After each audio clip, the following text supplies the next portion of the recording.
Hello friends, welcome to another video of stock market friends. Tempsens instruments India limited का जिस IPO का आज day 2 का सब्सक्रिप्शन ओपन हो रहा है, जानेंगे लाइव सब्सक्रिप्शन जीएमपी कितना चल रहा है, लिस्टिंग कितना मिलेगा, परफॉर्मेंस कैसा रहा, अप्लाई करें या फिर नहीं, फाइनल डिसीजन क्या ले, इन सभी पॉइंट्स को डिस्कस करेंगे। और ये कोई रिकमेंडेशन वीडियो नहीं है, इसलिए जो भी फाइनल डिसीजन होगा अपने रिस्क पर लीजिएगा। चलिए फ्रेंड्स, वीडियो को स्टार्ट करते हैं।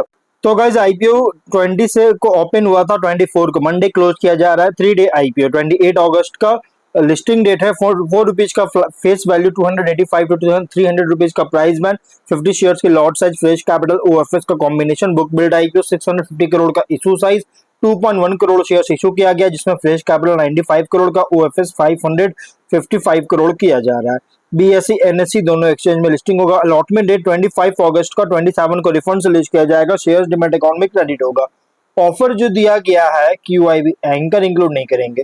अगर हम देखेंगे यहाँ पे 19.9% का बिग एचनेट, 10% स्मॉल एचनेट, 5 रिटेल 34.9 और एम्प्लॉय 0.2% ऑफर दी गई है, जो कि रिटेल मिनिमम 1 लॉट अप्लाई कर सकते हैं। 50 शेयर्स मिलेंगे, 15,000 पे करना पड़ेगा। मैक्सिमम 13 लॉट अप्लाई कर सकते हैं, 1.9 लाख पे करना पड़ेगा। Small HNI minimum 14 lot apply कर सकते हैं, 2.1 लाख पे करना पड़ेगा। मैक्सिमम 66 लॉट अप्लाई कर सकते हैं, 9.9 लाख पे करना पड़ेगा। Big HNI minimum 67 lot apply कर सकते हैं, 10 लाख रुपीज पे करना पड़ेगा। मैक्सिमम कोई लिमिट नहीं, लेकिन अगर 5 टर्म सब्सक्राइब होता है, small HNI, retail, big HNI, जिस भी कैटेगरी में, तो आपको मिनिमम लॉट होगा। जैसे retail only 1 lot, small HNI only 14 lot, big HNI only 67 lot allotment होगा अगर 5 टाइम सब्सक्राइब होता है। तो एंकर से 194.5 करोड़ का फंड रेज कर चुका है। लेकिन अगर हम इसके सब्सक्रिप्शन की बात करें गाइस, तो कंपनी का जो सब्सक्राइब किया गया है, अगर देखा जाए तो ये क्यूआईबी से एकदम बहुत ही मिनिमम, मतलब कि एक तरह से नहीं हुआ है सब्सक्राइब, 5% ओनली हुआ है। 2.3 लाख शेयर्स बीट के 7 करोड़ का। जबकि एचएनआई और रिटेल से बहुत ही स्ट्रॉन्ग सब्सक्राइब है। बिग एचएनआई 8.4 टाइम सब्सक्राइब किया, 21.6 लाख शेयर्स ऑफर था, 1.8 लाख शेयर्स का बीट किया, 544 करोड़ का। स्मॉल एचएनआई 20.7 टाइम सब्सक्राइब है, 10.8 लाख शेयर्स ऑफर था, 2.2 करोड़ शेयर्स का बीट किया, 673 करोड़ का।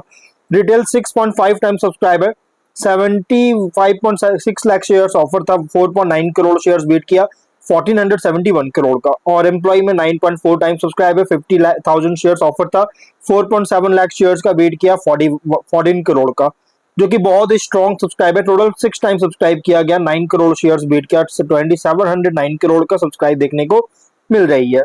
लेकिन अगर हम इसके जीएमपी की बात करें गाइस, तो 270 रुपीज का जीएमपी ट्रेड करा है। नो डाउट कंपनी 90% का very very strong listing can expect कर सकते हैं। 570 रुपीज का एस्टिमेटेड लिस्टिंग प्राइस, 13,500 रुपीज का एस्टिमेटेड प्रॉफिट सिंगल लॉट पर मिल सकता है।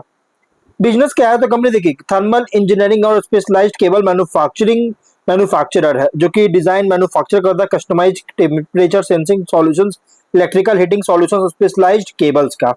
और कंपनी का मार्केट शेयर अप्रोक्सीमेटली 10.5% है टेम्परेचर सेंसर सेगमेंट में, फाइनेंशियल 26 के तक। और कंपनी का जो बिजनेस है, लगभग मोर देन 80 कंट्रीज में कंपनी का प्रोडक्ट एक्सपोर्ट होती है, और मोर देन 1000 यूनिक कस्टमर्स को प्रोडक्ट सप्लाई करता है। और अगर हम इसके फाइनेंशियल की बात करेंगे, और उसमें प्रोडक्ट्स जो है कंपनी का temperature sensing solutions, electrical heating solutions, specialised cables है। लेकिन अगर हम इसके फाइनेंशियल देखा जाए, तो टॉप एंड बॉटम लाइन में ग्रोथ देखने को मिल रहा है, कंसिस्टेंट ग्रोथ है। और लगभग रेवेन्यू 26 में लगभग 19% का ग्रोथ हुआ, प्रॉफिट 14% इंक्रीज किया है। वैसे अगर इसका कॉम्पिटिटर की बात करें पीयर्स का, तो इसके वैसे का इसको कंपनी पीयर लिस्टेड पीयर्स नहीं, जो कि सेम बिजनेस करता है, ऐसा कोई लिस्टेड पीयर्स नहीं। आप यहाँ देख सकते हैं कोई भी, मतलब कि थर्मल इंजीनियरिंग केबल सॉल्यूशन कोई लिस्ट कंपनी नहीं जिससे हम पीयर्स कर सके, लिस्टेड कंपनी नहीं है, डायरेक्टली लिस्टेड नहीं है। हाँ, वैसे बहुत सारी कंपनी, इंडिया हो या आउटसाइड इंडिया, कोई भी डायरेक्टली लिस्टेड कंपनी नहीं है इसके पीयर्स में, जो कि सभी सेगमेंट में काम करता है। डिफरेंट डिफरेंट सेगमेंट में डिफरेंट कंपनी है, जो कि सिंगल तीनों सेगमेंट से किसी एक सेगमेंट में काम कर रहे हैं, इसलिए सब कंपेयर कर सकते हैं। ग्रुप कंपनीज में कोई भी पीयर नहीं है इसका। वैसे जो सिंगल सेगमेंट मैंने बात किया, जिसमें है safe cure services, NIS management हो गया, और अगर, लेकिन हाँ प्योर पीयर्स नहीं है। ऑब्जेक्टिव क्या है, तो इलेक्ट्रिकल हीटिंग सॉल्यूशंस और स्पेशलाइज्ड केबल सॉल्यूशंस में कैपेक्स करना चाहती है। आउटस्टैंडिंग बोरोइंग्स रिपेमेंट पेमेंट करना चाहता है। जनरल कॉर्पोरेट पर्पस के लिए फंडिंग चाहते हैं। Ratios ROE RONW 13.5, ROC 21.6, PAT margin 15.6, EBITDA margin 24.8% का। Debt equity 0.1, PV 4.9, PE ratio 34 time का।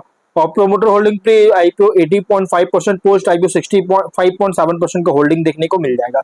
तो रिसेंट फाइनेंशियल डेटा के अकॉर्डिंग प्राइस बैंड जो रखा गया है, अगर हम बात करें तो गाइज फुल्ली प्राइस्ड आईपीओ है। लेकिन अगर हम स्वॉट एनालिसिस करेंगे, तो स्ट्रेंथ अगर देखा जाए, company thermal engineering, temperature sensing और स्पेशलाइज्ड केबल सेक्टर में ऑपरेट करता है। स्टैब्लिश्ड बिजनेस है, डिकेड्स ऑफ एक्सपीरियंस के साथ इंडस्ट्रियल टेम्परेचर मेजरमेंट और थर्मल सॉल्यूशंस में। स्ट्रॉन्ग बैकवर्ड इंटीग्रेशन है, जो कि अलॉय मेल्टिंग से लेकर वायर ड्राइंग तक कवर प्रोसेस करता है, प्रोसेस कवर कर रही है, जिसमें फैब्रिकेशन, असेंबली और कैलिब्रेशन के थ्रू। ब्रॉड प्रोडक्ट पोर्टफोलियो है, temperature sensing, electrical heating solutions और स्पेशलाइज्ड केबल्स के साथ। Global manufacturing and sales presence है, जो कि इंटरनेशनल रेवेन्यू डाइवर्सिफिकेशन सपोर्ट करता है।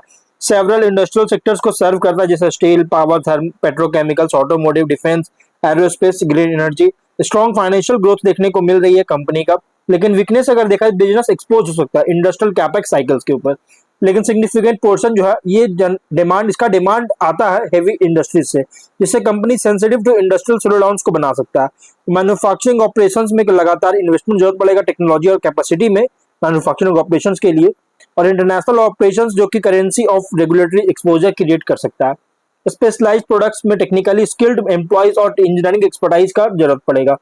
लेकिन अपॉर्चुनिटीज की बात करें तो डिमांड ग्रो कर रही है इंडस्ट्रियल ऑटोमेशन, प्रोसेस मॉनिटरिंग और एडवांस्ड टेम्परेचर कंट्रोल सिस्टम्स के लिए। और इलेक्ट्रिकल हीटिंग सॉल्यूशंस का एक्सपेंशन एड्रेसेबल मार्केट इंक्रीज कर सकता है। स्पेशलाइज्ड केबल डिमांड, जो कि power, renewable energy, defence, industrial infrastructure investment sector से बेनिफिट मिल सकता है। इंटरनेशनल एक्सपेंशन, जो कि सिग्निफिकेंट ग्रोथ पोटेंशियल प्रोवाइड करता है। और ऑटोमेशन इफिशिएंसी रिक्वायरमेंट्स इंक्रीज हो रही है इंडस्ट्रियल प्लांट्स के में, जिससे एडवांस्ड सेंसिंग सॉल्यूशंस के लिए डिमांड ड्राइव कर सकता है। Green energy, newer industrial applications में एक्सपेंशन, जो कि फ्यूचर रेवेन्यू डाइवर्सिफाई कर सकता है। लेकिन थ्रेट अगर देखा जाए तो कंपटीशन बहुत ज्यादा established international domestic industrial instrumentation company से। इंडस्ट्रियल कैपेक्स अगर स्लो डाउन होता है तो न्यू ऑर्डर्स रिड्यूस कर सकता है। रैपिड टेक्नोलॉजिकल डेवलपमेंट, जो कि कंटिन्यूअस R&D और प्रोडक्ट अपग्रेड जरूरत पड़ेगा। रॉ मटेरियल प्राइस फ्लक्चुएशन, जो कि मार्जिन प्रेशर कर सकता है।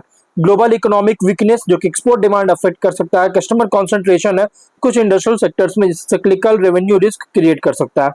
पीयर कॉन्टेक्स्ट में तो conventional electrical equipment manufacturer comparison में company specialised thermal engineering and industrial instrumentation company है। स्ट्रॉन्गेस्ट डिफरेंशिएशन क्या है? बैकवर्ड इंटीग्रेशन, मैन्युफैक्चरिंग कैपेबिलिटी और product portfolio, broad product portfolio और ग्लोबल प्रेजेंस इस कंपनी का स्ट्रॉन्ग डिफरेंशिएशन है। लेकिन कंपनी डेमोन्स्ट्रेट कर रहा है स्ट्रॉन्ग रेवेन्यू और प्रॉफिट ग्रोथ, जबकि रिलेटिवली हेल्दी प्रॉफिटेबिलिटी मेंटेन कर रही है। मेन इन्वेस्टमेंट अपॉर्चुनिटी जो कि जनरेट होता है इंडिया इंक्रीजिंग जो हो रहा है industrial automation, power, defence, renewable energy और मैन्युफैक्चरिंग कैपेक्स। इन्वेस्टर के लिए हाइब्रिड प्रेजेंट कर रहा है specialised engineering and industrial technology play, जहां लॉन्ग टर्म ग्रोथ डिपेंड करता है international expansion, product diversification, industrial capex और लगातार मार्जिन परफॉर्मेंस पर। लिस्टिंग स्ट्रैटेजी, लिस्टिंग इनके लिए पॉजिटिव है क्योंकि स्ट्रॉन्ग फाइनेंशियल ग्रोथ है, specialised technology, industrial sector positioning, जो कि टेम्पसेंस को एक attractive listing and candidate create करता है। जबकि सब्सक्रिप्शन डिमांड और जीएमपी सपोर्टिव होना चाहिए। और लॉन्ग टर्म के लिए स्ट्रॉन्ग पॉजिटिव है क्योंकि company more differentiated business profile है बहुत सारे कन्वेंशनल स्मॉल इंडस्ट्रियल आईपीओ से। कंपनी का कॉम्बिनेशन है backward integration, specialised products, global presence और स्ट्रॉन्ग फाइनेंशियल ग्रोथ, जो कि solid long term investment case जो कि प्रोवाइड करता है।